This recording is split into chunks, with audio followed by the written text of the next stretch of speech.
आज नवरात्रि का चौथा दिन है। मैं व्रत हूँ तो मैं माँ की स्तुति से शुरू करना चाहती हूँ। या देवी सर्वभूतेषु शक्ति रूपेण संस्थिता नमस्तस्यै नमस्तस्यै नमस्तस्यै नमो नमः।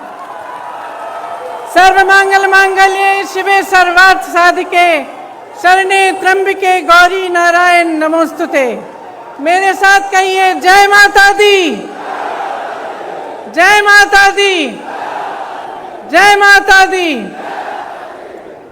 मैं उपस्थित सभी नेतागण को यहाँ पे मैं उनका स्वागत करना चाहती हूँ। श्री भूपेश बघेल जी,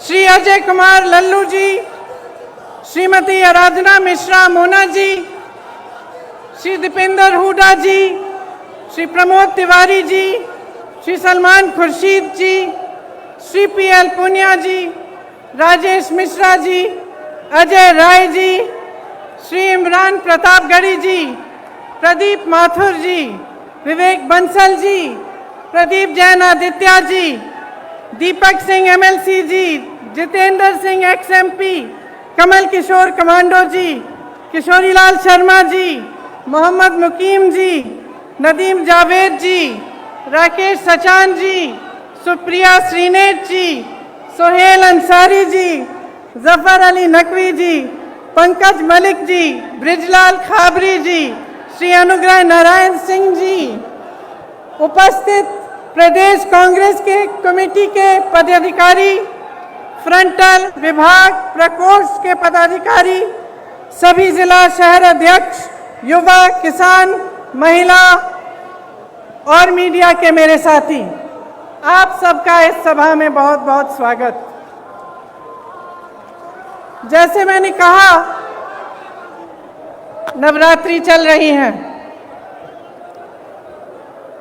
इस समय मुझे उचित लगा कि मैं आपसे अपनी दिल की बात कहूं। जो सच्चाई मैंने उत्तर प्रदेश में पिछले 2 सालों से देखी है, जब से मैं यहाँ पे काम कर रही हूँ, वो सच्चाई मैं आपके सामने रखना चाहती हूँ।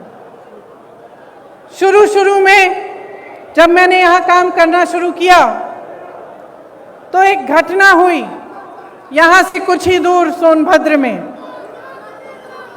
इस घटना में 13 आदिवासी खेत में काम कर रहे थे।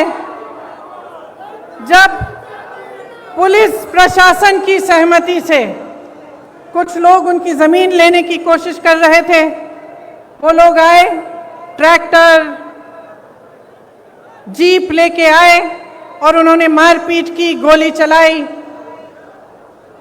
और 13 आदिवासियों को शहीद किया। सोनभद्र में नरसंहार हुआ।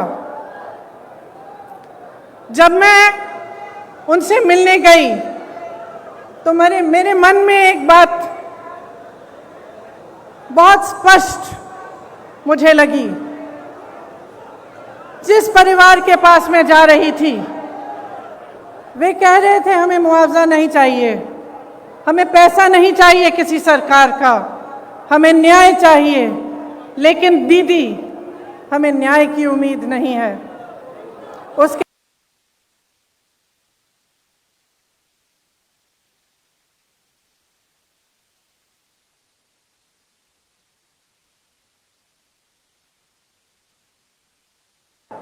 उनके पिताजी ने मुझसे कहा कि उनको घर के बाहर निकालकर उन्हें पीटा गया था, उनके बच्चों को धमकाया गया था, उनकी 9 साल की एक पोती को धमकाया गया था, लेकिन उनको न्याय की कोई उम्मीद नहीं थी। वे सिर्फ न्याय चाहते थे, लेकिन न्याय की उम्मीद नहीं थी उन्हें। उन मामलों में भी भाजपा के एक पूर्व विधायक, भाजपा के एक प्रधान के बेटे, भाजपा के एक कार्यकर्ता, तीनों मामलों में वे इन्वॉल्व थे। उसके बाद कोरोना हुआ। कोरोना के समय जहां जहां से रिपोर्ट आई, वहां से वही रिपोर्ट आई कि जनता त्रस्त है, परेशान है और सरकार मदद के बजाय आक्रामक हो गई है। जो भी सुविधाएं थी, अगर कोई कहता था कि मेरे पास सुविधा नहीं है, मेरे पास ऑक्सीजन नहीं है, कोई अस्पताल ने कह दिया कि ऑक्सीजन खत्म हो रहा है, तो सरकार उन पर आक्रमण कर रही थी।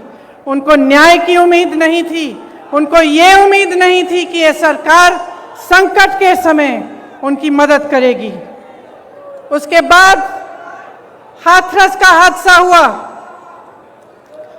जिसमें आप सब ने देखा कि सरकार ने अपराधियों पर आक्रमण नहीं किया, सरकार ने अपराधियों को नहीं रोका, सरकार ने परिवार के सदस्यों को अपनी बेटी को की चिता जलाने से रोका। उनको ले भी नहीं गए साथ, पुलिस प्रशासन ने चिता जला दी।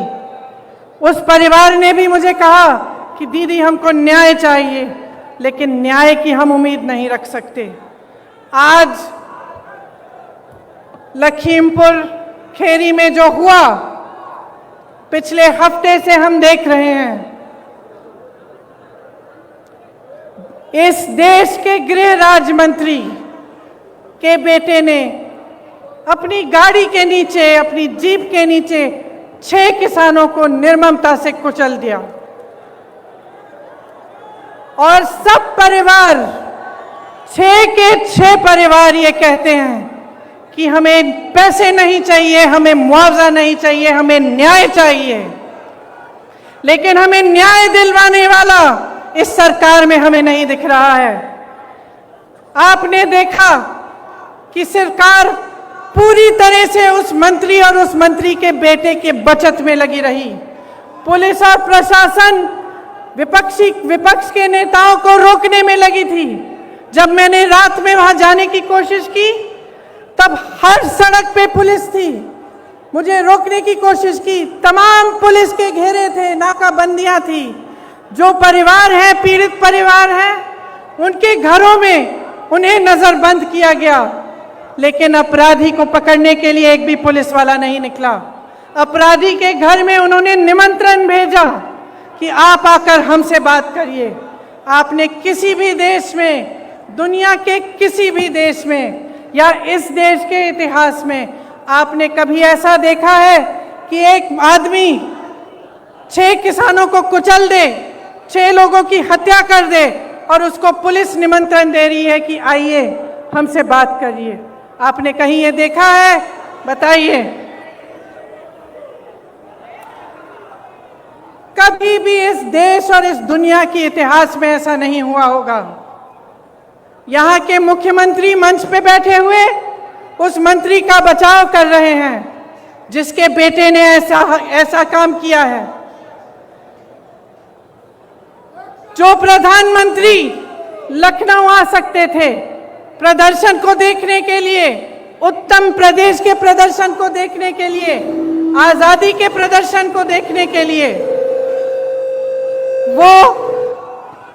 वो 2 घंटे की दूरी पर लखीमपुर खेरी नहीं जा सकते थे उन किसानों के हाथ पकड़ने के लिए, उनके आंसू पोंछने के लिए। ये आजादी किसने दी? जिस आजादी का महोत्सव मना रहे हैं, अमृत उत्सव मना रहे हैं, ये आजादी हमें किसने दी है? ये आजादी हमें किसानों ने दी है, किसान के बेटे ने दी है। इस देश को किसान ने सींचा है। किसान का बेटा हमारी सीमाओं पर खड़ा है आज भी। ये किसान के बेटे हैं जो हमारी सुरक्षा कर रहे हैं, हमारी सीमाओं पे इस देश की आजादी को निर्भर रख रहे हैं। ये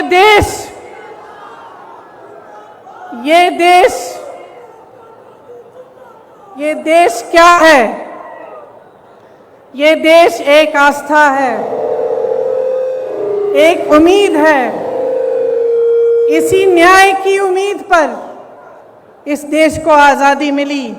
जब महात्मा गांधी जी आज़ादी की लड़ाई लड़ने के लिए गए तो उनके दिल में ये था कि मेरी जनता को, मेरे लोगों को, मेरे देश के किसानों, दलितों, मेरे देश की महिलाओं को, देश के गरीबों को न्याय मिलना चाहिए।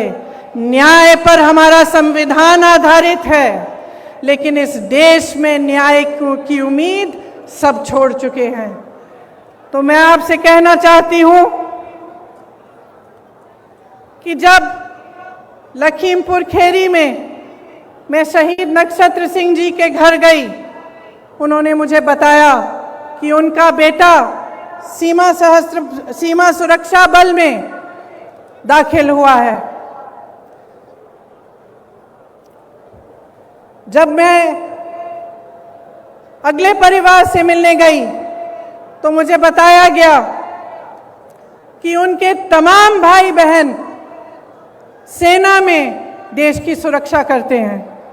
जब मैं रमन कश्यप पत्रकार के घर गई, मुझे बताया गया कि उनको काम करते करते मारा गया, उनको जीप के नीचे कुचला गया क्योंकि वो वीडियो ले रहे थे, सच्चाई दिखाना चाह रहे थे। सारे परिवारों ने यही कहा कि हमें न्याय मिलने की उम्मीद नहीं है।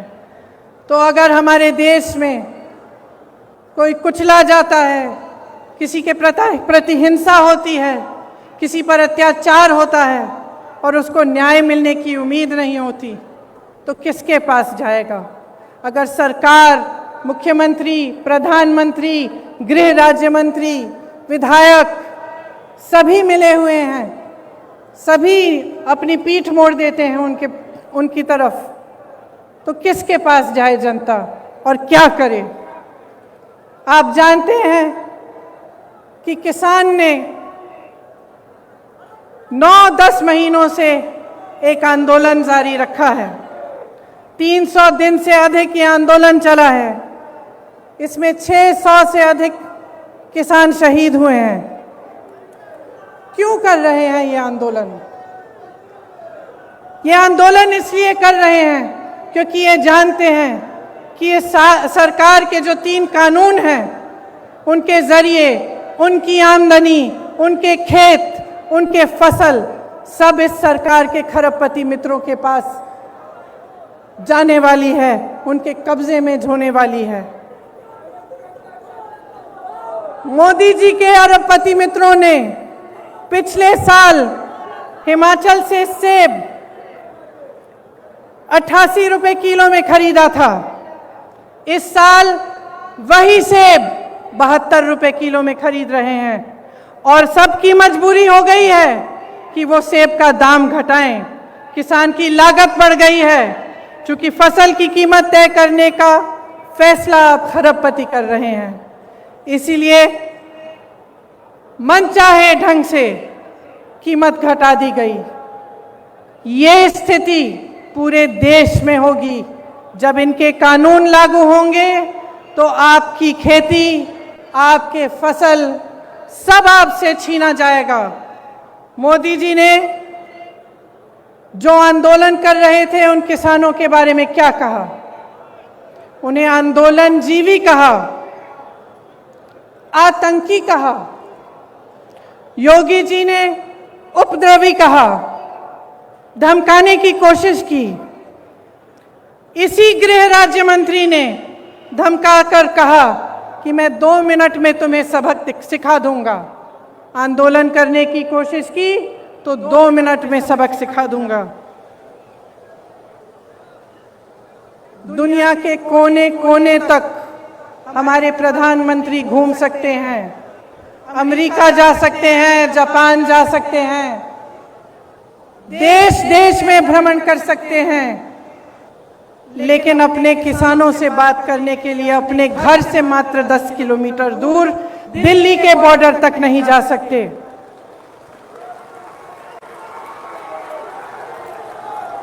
अपने आप को गंगा पुत्र कहने वाले हमारे प्रधानमंत्री ने गंगा मैया के आशीर्वाद से खेतों में फसल लहलहाने वाले करोड़ों गंगा पुत्रों का अपमान किया है। उनकी पूरी आमदनी, उनकी खेती, उनके फसल अपने खरबपति मित्रों को देने की साजिश की है। क्या वो जानते हैं कि आपके प्रदेश में किसान कितनी समस्याओं से जूझ रहा है? क्या वो जानते हैं कि आवारा पशु की कितनी बड़ी समस्या है यहाँ? क्या रात को आपकी सड़कों पे उन्होंने चल के देखा है कि हर किलोमीटर, हर आधे किलोमीटर पे आवारा पशु बैठे हुए हैं? मैंने देखा है, मैंने देखा है।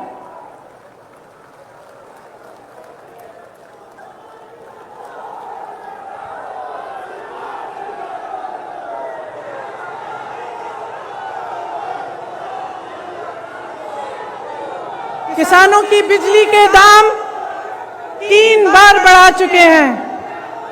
क्या नरेंद्र मोदी जी ने देखा है कि आपको कितने बड़े बड़े बिल मिल रहे हैं? कि जब आपको बिजली नहीं मिल रही है फिर भी आपको बिजली के बिल मिल रहे हैं। क्या प्रधानमंत्री जी ने देखा है, कुछ कहा है इसके बारे में? प्रदेश का हर परिवार त्रस्त है, दुखी है। धान और गेहूं का दाम नहीं मिलता, यूरिया खाद बेहद महंगा हो गया है, जीएसटी, खेती के जो खेती में काम करने के इंस्ट्रूमेंट होते हैं उन पर भी जीएसटी लगा रखी है। 100 रुपए का पेट्रोल, 90 रुपए का डीजल, 900 रुपए में रसोई का गैस,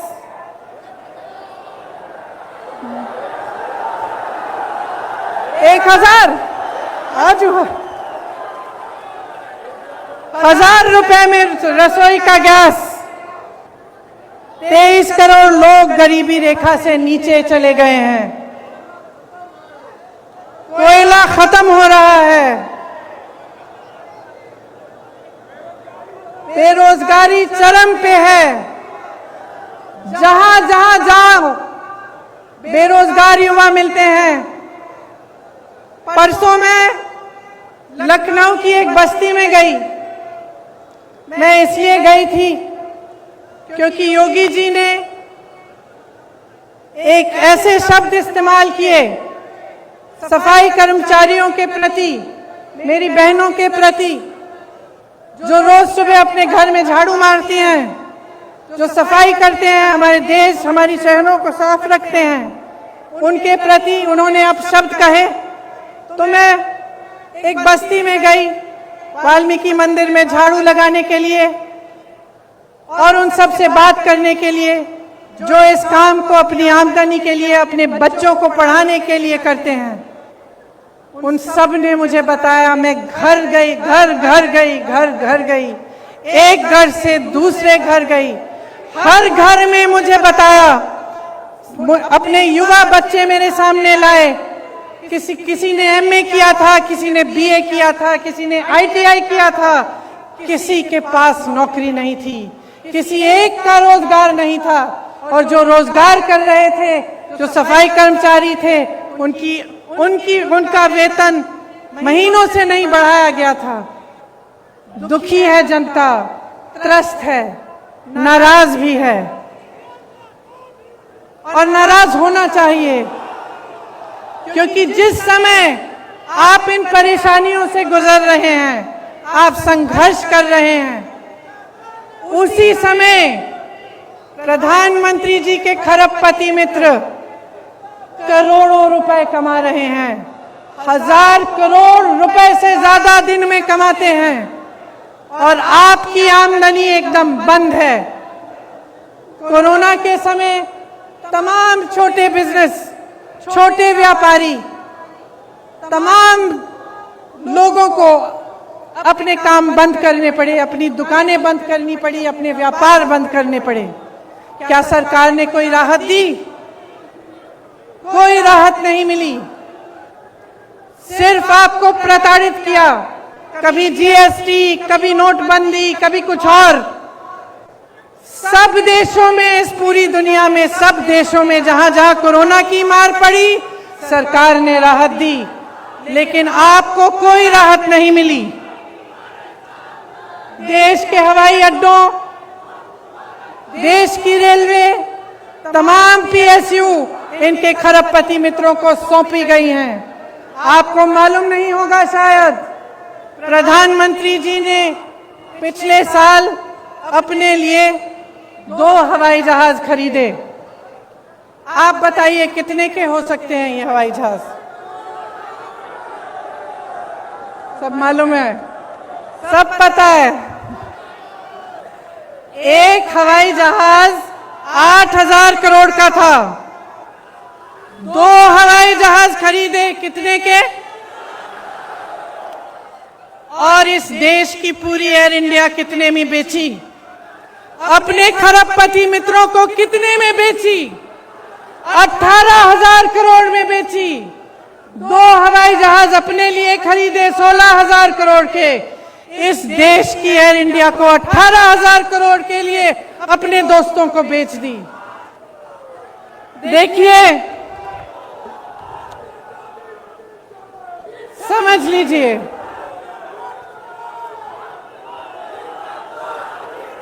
समझ लीजिए, जब जब मैं बात करती हूं लोगों से, जब मैं लोगों से बात करती हूं, एक बात उभरती है कि हाँ, कुछ हो नहीं रहा है, कमाई नहीं है, रोजगार नहीं है, किसान त्रस्त है, नदियों के पास रहने वाला निषाद त्रस्त है, दलित त्रस्त है, महिला त्रस्त है, सब त्रस्त है। लेकिन दीदी, एक बात है कि मीडिया में बहुत आता है कि हम सुरक्षित हैं। तो मैं पूछना चाहती हूं कि क्या आपको सच्चाई दिख नहीं रही है? इस देश में सिर्फ 2 तरह के लोग सुरक्षित हैं आज।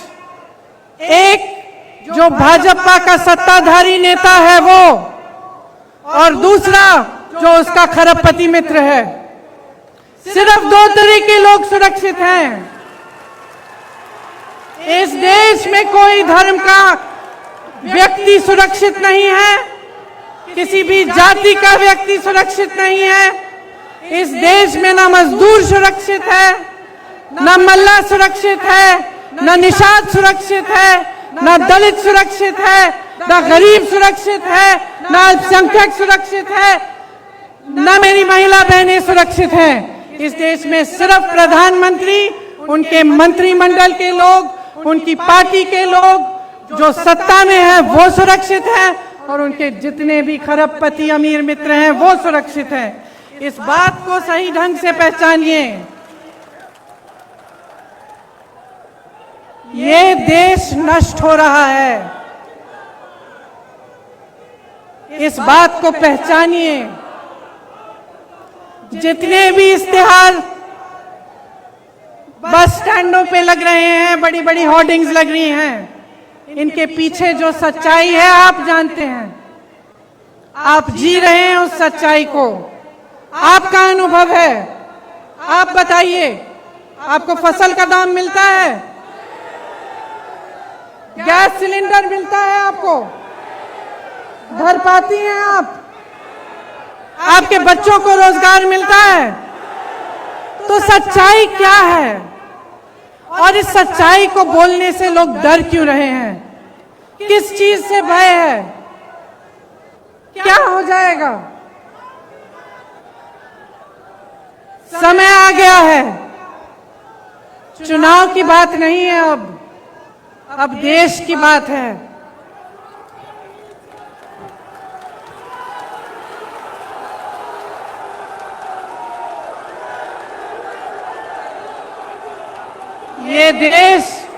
ये देश भाजपा के पदाधिकारियों, उनके मंत्रियों, उनके प्रधानमंत्रियों की जागीर नहीं है।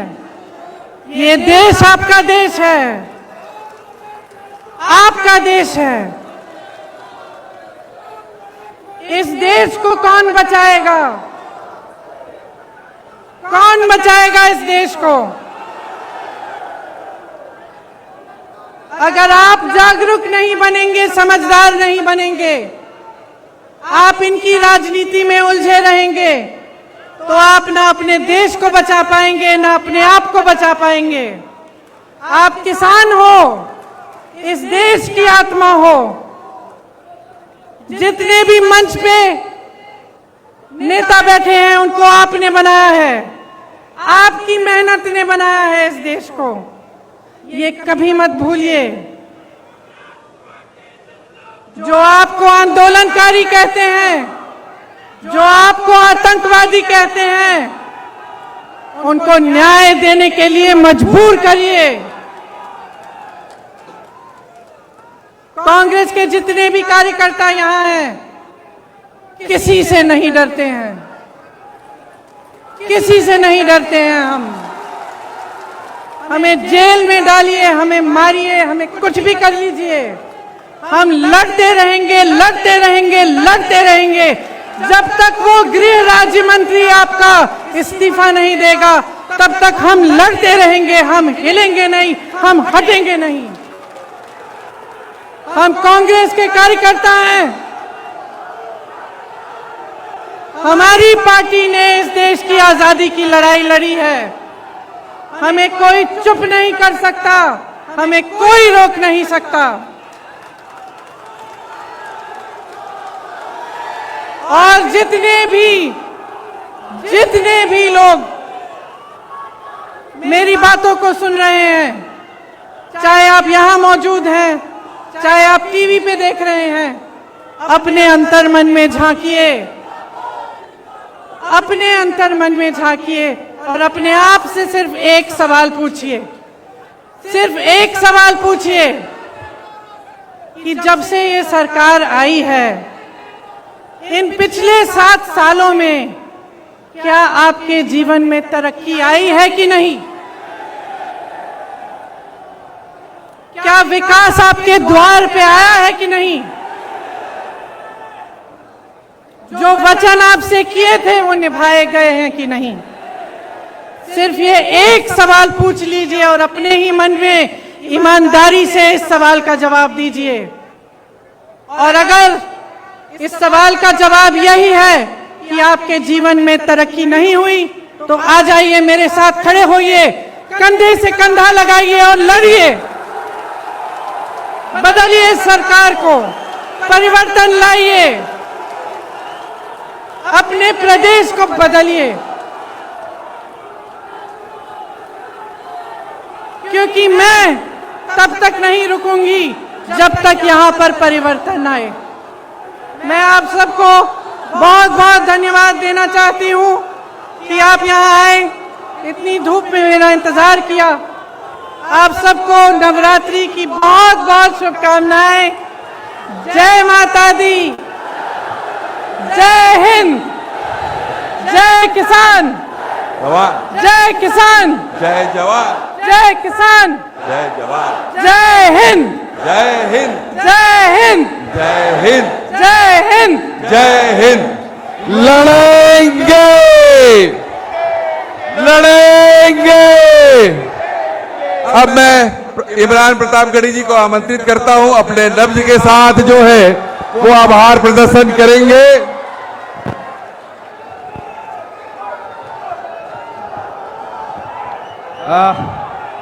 आदरणीय प्रियंका जी के बाद मुझे आदेशित किया गया है कि मैं आभार प्रदर्शित करूं। मेरी आंखों के सामने हजारों की तादाद में पूरा उत्तर प्रदेश उमड़ आया है। आप धूप में खड़े हैं, मैं आपकी इस जिजीविषा को सलाम करता हूं। नया पाने की चाहत में पुराना छूट जाता है, तुझे अपनाऊं तो मुझसे जमाना रूठ जाता है। मोहब्बत पढ़ने लिखने में बहुत आसान है, लेकिन मोहब्बत को निभाने में पसीना छूट जाता है। आप यहां कांग्रेस की मोहब्बत में खड़े हैं, पसीने में खड़े हैं, मैं आपको सलाम करता हूं। मैं चाह रहा था कि मैं दीदी से पहले 2 शब्द बोल लूं, एक नज्म सुना लूं, लेकिन अब आदेशित किया गया है तो मैं दीदी के लिए एक नज्म 2 मिनट में सुनाना चाहता हूं। अगर आप सब आदेश करें तो मैं सुना दूं। आवाम का है, किसान का है, सवाल लोगों की जान का है। मैं मंच के साथियों से भी चाहूंगा कि 2 मिनट, मैं चूंकि शायर हूं तो मैं चाहता हूं कि मुझे वो माहौल भी मिल जाए तो मैं थोड़ा सा बेहतर से सुना सकूं। आवाम का है, किसान का है, सवाल लोगों की जान का है जो भी कातिल, है जो भी शामिल, उन्हीं से इसका जवाब लेंगे। सनद रहे हम हिसाब लेंगे, सनद रहे हम हिसाब लेंगे, सनद रहे हम हिसाब लेंगे। उत्तर प्रदेश वालों, उस दिन जब प्रियंका जी लखनऊ से निकली तो ऐसा लगा था रात में कि लखनऊ से लखीमपुर की सड़कों पर प्रियंका गांधी नहीं बल्कि इंदिरा गांधी जी दौड़ रही हैं, चल रही हैं। मैं एक बंद पढ़ता हूं इस नज्म का। जमहूरियत को कुचलने वाला ये काम तेरा नहीं चलेगा। यहां पे हिटलर मुसोलिनी सा निजाम तेरा नहीं चलेगा। ये जुल्म की नफरतों की जितनी चलाओ आंधी नहीं डरेगी। और जो अगली लाइन आ रही है, मैं चाहता हूं कि लखनऊ और दिल्ली तक पहुंचे, जो मैं अगला मिसरा पढ़ने जा रहा हूं कि ये जुल्म की नफरतों